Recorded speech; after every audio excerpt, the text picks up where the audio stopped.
Thank you, Mr. Speaker, and I thank my friend from Texas for yielding.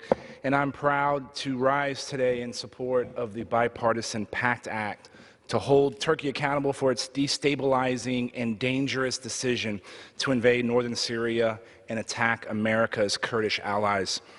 After years of fighting side by side with American forces against ISIS, Syrian Kurds are now being under siege and fleeing their homes.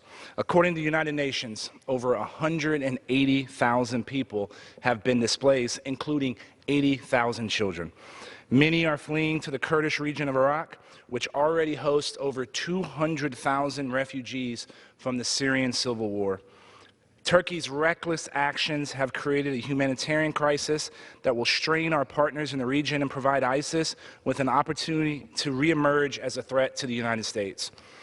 The international community must come together to provide assistance to Kurds and refugees in both Syria and Iraq.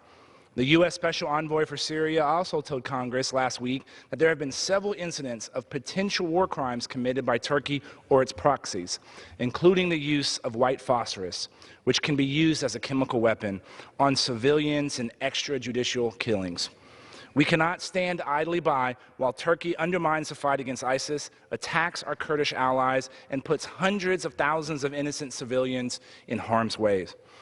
These sanctions are an appropriate response that holds Turkey responsible for its actions and provides incentives for President Erdogan to change course.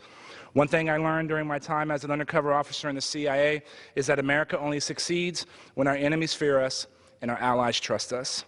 As members of NATO, both the U.S. and Turkey have committed to unite their efforts for collective defense and for preservation of peace and security.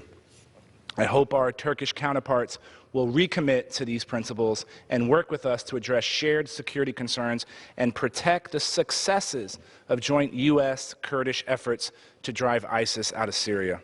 Thank you to my friends, the gentleman from New York and the gentleman from Texas, for their work and their commitment on this important bipartisan bill. I urge my colleagues to support it, and I yield back the balance of my time.